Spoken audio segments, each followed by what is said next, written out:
మైనార్టీలో రేవంత్ రెడ్డి సర్కార్ magic figure ని మింగేసిన రేవంత్ రెడ్డి తస్మదీయులెవరు అస్మదీయులెవరు?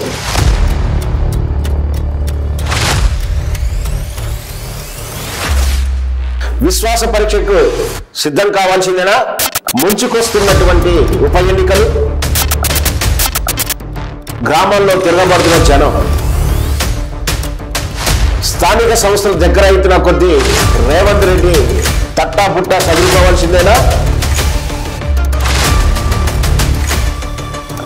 స్థానిక ఎన్నికలు గెలవాలంటే ముఖ్యమంత్రి మార్పు తప్పదు అంటూ అధిష్టానం సంకేతాలు ఇచ్చిందా? ప్రజాపాలన బాగుందా, ఫామ్ హౌస్ పాలన బాగుందా అంటూ ఓటింగ్ పెట్టిన ఆ నాయకుడు ఎవరు? రేవంత్ రెడ్డి నెత్తిలో నిప్పులు పోచిన నాయకుడు ఎవరు? రేవంత్ రెడ్డి అవినీతి మీద ఫిర్యాదు చేసిన ఆ నాయకుడు ఎవరు? అధిష్టానం అపాయింట్మెంట్ లేకుండా ఢిల్లీలో చక్కర కొట్టొచ్చిన రేవంత్ రెడ్డికి పదవి గండం తప్పదా? తెలంగాణ షిండే ఎవరు? నాటి వైస్రాయ్ సంఘటనని గుర్తు చేస్తున్న హోటల్ కోహినూర్ మీటింగ్స్. వీటిపై ప్రత్యేక కథనం విఎస్కే న్యూస్ టీవీలో.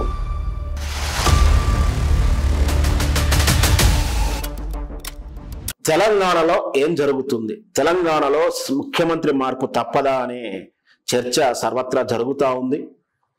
హుటాహుటిన ఢిల్లీ ప్రయాణం, రేవంత్ రెడ్డి అధిష్టానంతో చర్చలు, కానీ రాహుల్ గాంధీ అపాయింట్మెంట్ మాత్రం దొరకలే. ఒకవైపు ఆనాటి వైస్రాయ్ సంఘటనలు గుర్తు చేసేలా హోటల్ కోహినూర్లో కాంగ్రెస్కి చెందినటువంటి ముఖ్య నేతలలో లేదా సుమారు 16 మంది దాకా ఆ మీటింగ్ అటెండ్ అయ్యడానికి ప్రయత్నం చేశారు. అయితే కేవలం 9 నుంచి 10 మంది అటెండ్ అయ్యారని తెలుస్తూ ఉంది. ఏదైనా ఆ రోజు మీటింగ్లో 16 మంది మద్దతు ఉందని మాత్రం ఇంటెలిజెన్స్ రిపోర్టే చెప్తుందని వార్తలు వస్తూ ఉన్నాయి. ఒకవైపు తరుముకొస్తున్నటువంటి ఉప ఎన్నికలు, పార్టీ జంపు జిలాని చేసినటువంటి 10 మందిని బీఆర్ఎస్ పార్టీ వాళ్ళ మీద ఫిర్యాదు చేయడం, సుప్రీంకోర్టులో వాదనలు వినిపించింది. కోర్టు అంశమైనప్పటికీ కోర్టు గతం తాలూకు తీర్పులన్నీ పరిశీలిస్తే ఎక్కువ శాతం బీఆర్ఎస్ పార్టీ ఏదైతే అంశాన్ని కోడ్ చేస్తుందో అది సబబుగా అనిపించేలా ఉంది. అంటే ఉప ఎన్నికలు వచ్చే అవకాశాలు ఎక్కువగా కనిపిస్తుంది. గర్వాపస్సు వాళ్ళంటున్నారు, గర్వాపస్సు వీళ్ళు తీసుకోవడానికి ఇష్టంగా లేరు. ఇక్కడ గర్వాపస్సు తీసుకోకుండా వాళ్ళని ఎన్నికలకు నెట్టివేయడం ద్వారా బీఆర్ఎస్ పార్టీ ఆత్మస్థైర్యాన్ని నింపుకోవడం పాటు కాంగ్రెస్ ఆత్మస్థైర్యాన్ని దెబ్బతీయడం. ఎందుకంటే సంవత్సరం కాలం పరిపాలన తర్వాత ఒక ప్రోగ్రెస్ కార్డుల, ప్రోగ్రెస్ రిపోర్ట్ల ప్రజలకు వాదాన్ని, ప్రజల అభిప్రాయాన్ని తెలియజేసేలా ఉప ఎన్నికలు ఉండాలి అని కోరుకుంటుంది. ప్రజలు ఎటువైపు ఉన్నారంటే మనం ప్రజాపాలనలోనూ గ్రామ సభల్లో చూసాం. బీఆర్ఎస్కి అనుకూలంగా ఉందని మాత్రం నేను చెప్పను, కానీ కాంగ్రెస్ పార్టీకి చాలా వ్యతిరేకంగా ఉంది.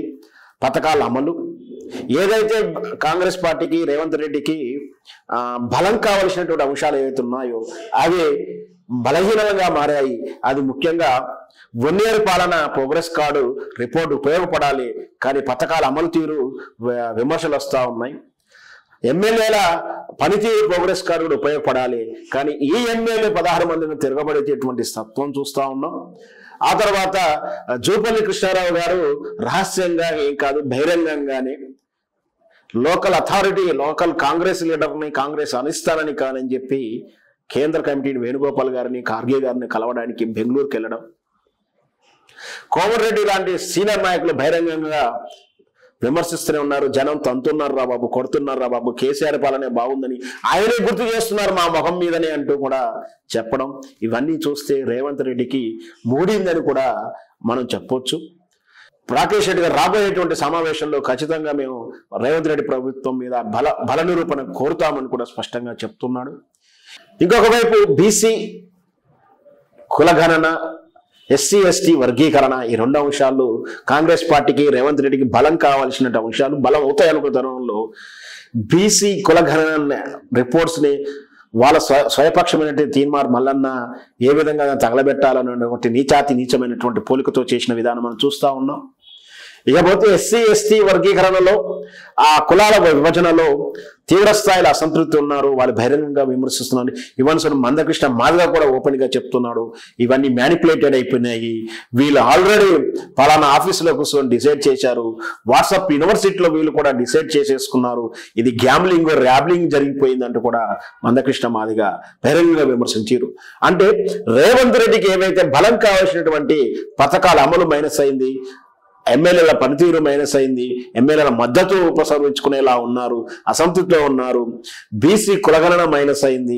ఇకపోతే మంత్రివర్గ విస్తరణ, దాంతో తైలాలు ఇచ్చేదో చేద్దామని మంత్రం చదువుతున్నా అంటాం కదా మామూలుగా, ఏదో పూజలు చేస్తున్నప్పుడు చేతబల్లో అవి మంత్రం చదవగానే ఆవామి అనే లోపలనే ఏదో కదులుతున్నట్టుగా అనిపించేలా మనం ఇది సినిమా ఎఫెక్ట్ లో చూస్తున్నట్టుగానే ఢిల్లీలో మంత్రివర్గ విస్తరణ చర్చ మొదలైందో లేదో లోకల్లో కుకింగ్ స్టోరీస్ స్టార్ట్ అయ్యాయి.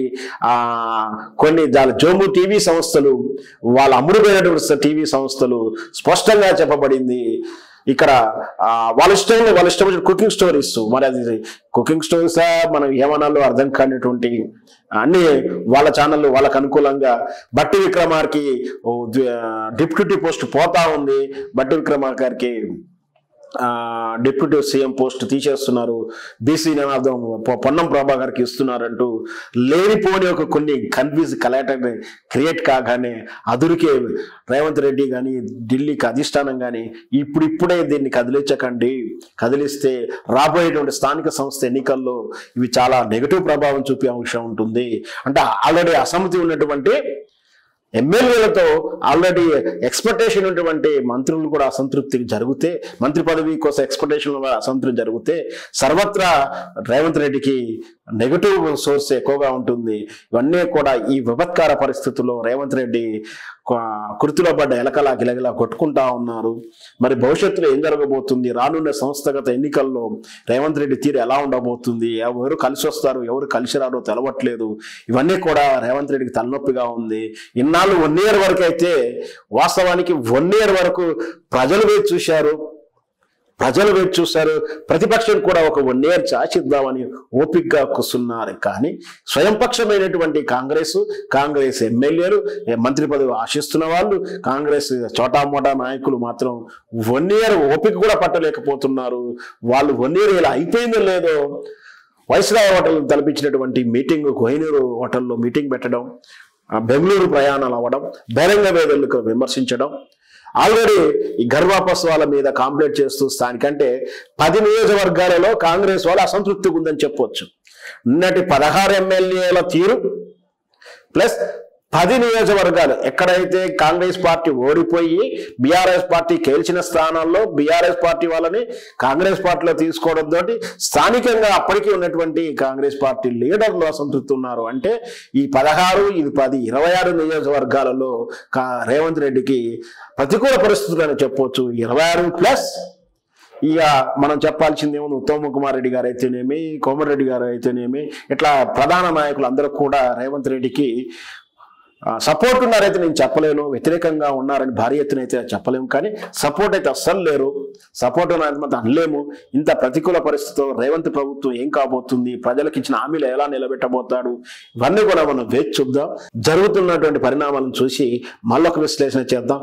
ఈ రోజుకి ఇప్పటికి ఉన్నటువంటి సమాచారాల మేరకు ఈ విశ్లేషణ, రేవంత్ రెడ్డి సర్కార్ మాత్రం రేవంత్ రెడ్డి మానసికంగా మైనార్టీలు పడిపోయాడు. ఇక అది రేపు మాపు అసెంబ్లీ సమావేశాల ద్వారా ఏ విధంగా ఉండబోతుందో చూద్దాం. ఈ రేవంత్ రెడ్డి మానసికంగా మైనార్టీలో పడాయని స్పష్టంగా క్లియర్గా అర్థమవుతుంది. అన్ని ప్రతికూల పరిస్థితులే, వీటికి దాటి రేవంత్ రెడ్డి ఏ విధంగా సక్సీడ్ అవుతాడో మనం వేచి చూద్దాం.